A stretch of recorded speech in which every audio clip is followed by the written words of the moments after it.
Hi Workshop Addicts, I'm John.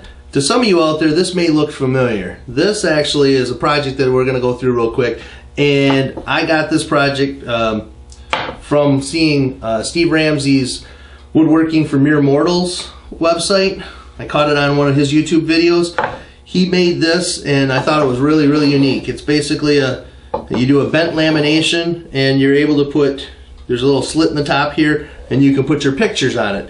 I think Steve called this the trendy bendy frameless photo frame, something like that. And it was a cool project. I watched the video, it was really neat, so I tried it and it was a lot of fun. So I actually got a lot of stock cut from that, and I'm just going to step us through it. The reason why I'm doing the video, Steve did a great job in the video, it was awesome, but I tried something a little different with the bent lamination. I tried it his way and I had troubles. I had some gaps in all of the glue up, and so I came up with a different idea. It's not like I invented this idea or anything, but basically I made a form so that with your clamps you can squeeze it together and the pressure's uniform all the way across, and that way you don't have any gaps.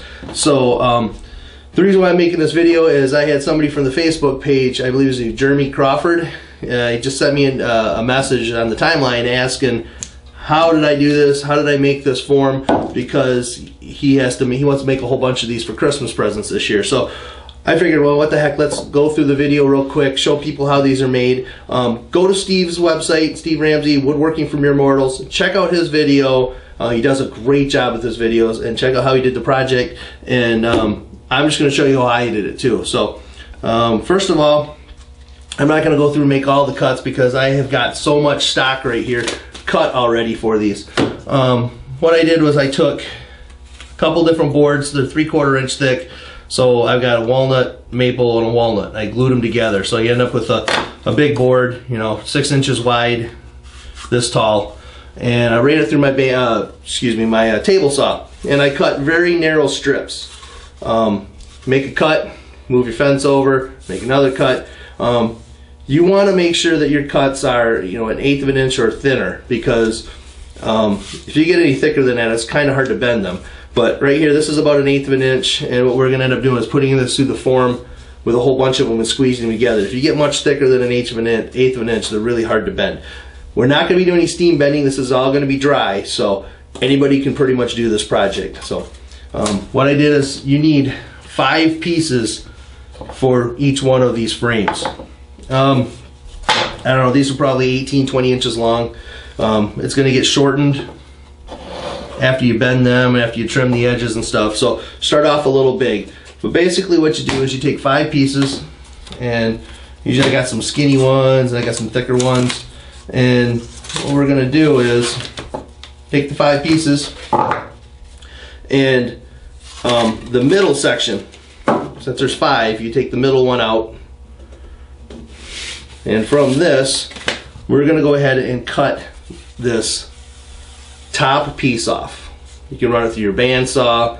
I wouldn't even try this on the table saw. You could, but it's, you know, it's really thin and I don't like bouncing around. So do it on your bandsaw. Heck, with even one of these, you can go ahead and cut it with an X-Acto knife.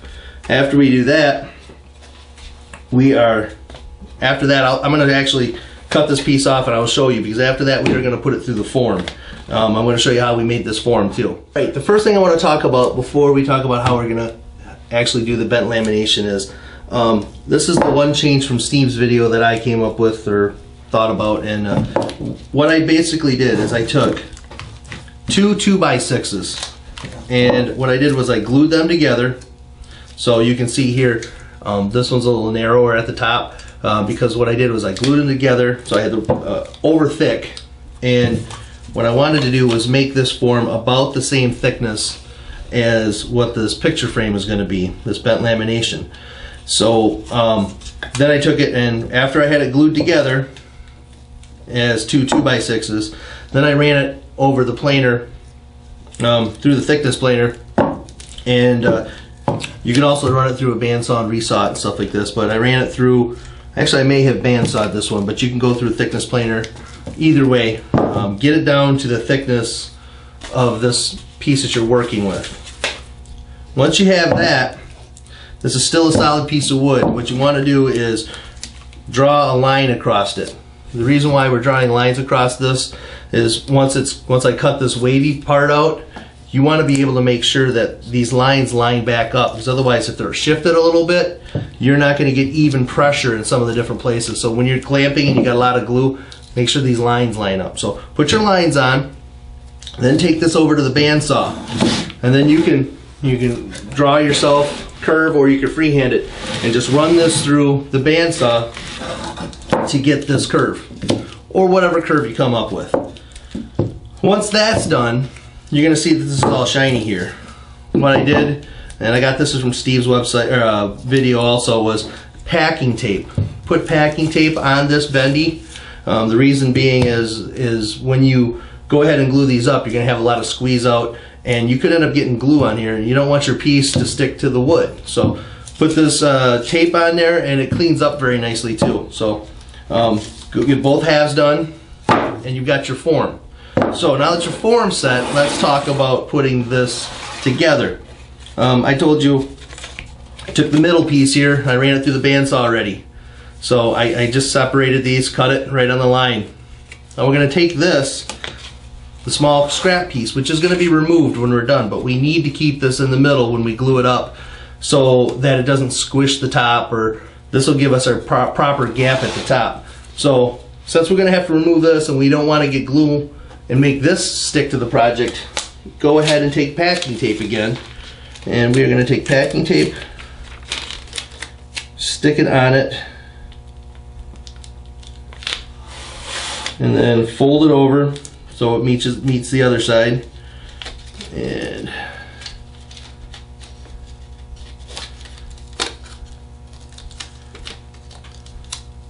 this also gives you a nice little handle so you can pull it out when you're done.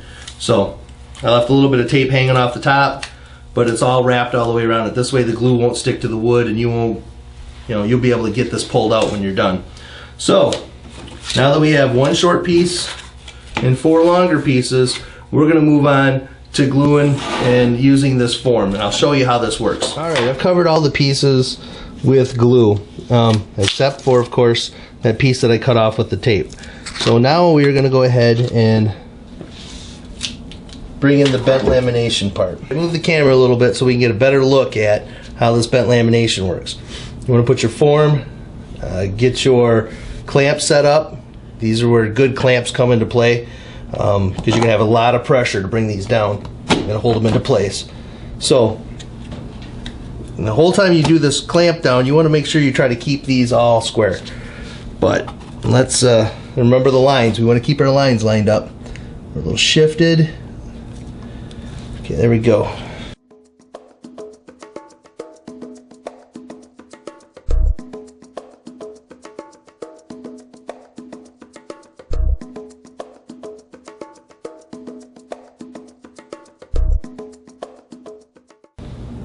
Now once you get this all squeezed up, you gotta just let it sit overnight. I've taken this off early, and I've had issues. So let this sit overnight, and then we're gonna come back to it again tomorrow. We let our bent lamination glue up overnight. This is a perfect opportunity to talk about a couple of things I did wrong. A couple little mistakes I had. I hurried, and one thing, first off, is this little piece that's in this groove, and it's got your tape on it and stuff. One thing that makes it a little nicer, which I didn't do, I had it tucked all the way in there just so the paper was out. But if you get a chance and you're doing it, when you get this set, let just a little bit of this wood hang out, because even though you got the tape in there to keep it from gluing, it's actually a snug tight fit, and it's kind of hard to get out. So if you just try to use the paper, it's hard. I use a set of channel locks, grab onto the piece of wood, and then pull it out. I didn't do that. I was in a hurry. I had it tucked down in there. Little mistake, so learn from my mistake, don't do that. The other thing that I did just a little bit wrong, this jig clamps everything nice and tight. But the hard part about it is, as you're clamping, these pieces shift a little bit. So if you can, again, I was hurrying, so I didn't do a very good job of it, try to keep them as lined up as possible. But you're gonna have some staggering, and I'll have a close-up of this. And the staggering is, it doesn't look good. So what I did, I actually took this out and I ran it through the bandsaw on this side here. I just set it on the bandsaw and ran it across on the fence, straighten that edge up. Now I'm going to turn around and I'm going to go ahead and do this edge. And at that point we should have a nice flat edge and flat top. So learn from these mistakes. When you're clamping it up, take your time, because you can actually see on the ends here how the pieces are shifted a little bit, so your colors don't quite line up. Take your time when you're gluing this up, keep them squeezed together, top and bottom. Your lines will line up better and you won't have as many issues. Plus, let this hang out a little bit so you can pull it with some vice grips.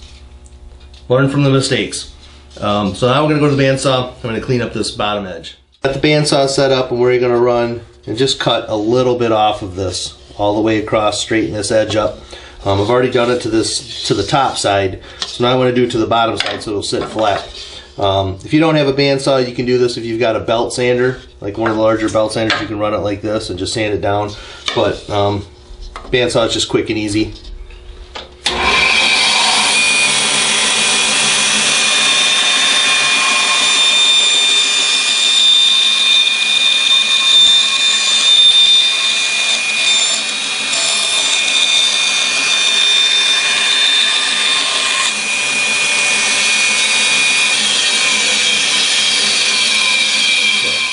Bandsaw, we're going to go ahead and give this a quick cleanup on the oscillating spindle sander, and this is a great tool for this type of project.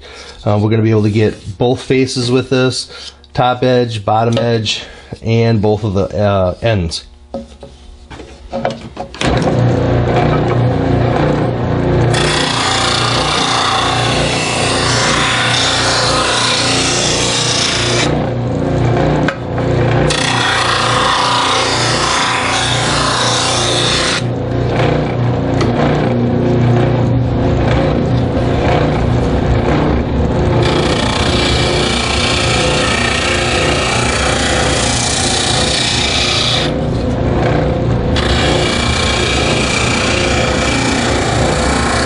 Done with your sanding, it's time to go ahead and put your finish on. I choose to put Danish oil on these. This is a Danish oil finish one. This is one without right now. The reason why is it's super simple to apply, and afterwards when I'm done with it, if I feel like it a couple days later, I can go through and put a polyurethane on it and make it nice and glossy. With this one just has Danish oil, so to apply the Danish oil is super simple. You wipe it on, let it soak in, come back later, wipe another coat on, let it soak in, wipe it off, and you're done. So hopefully this helps and you find it interesting. Go over to Steve Ramsey's website, Woodworking for Mere Mortals. Check out his video. It might give you a couple extra tips that I missed, but this is how I do it. It's a fun, super easy. I'm telling you, besides the glue up overnight, you're talking another half hour to get the whole project done, and they make great gifts. So go give it a try. I'm John from WorkshopAddict.com. Talk to you later.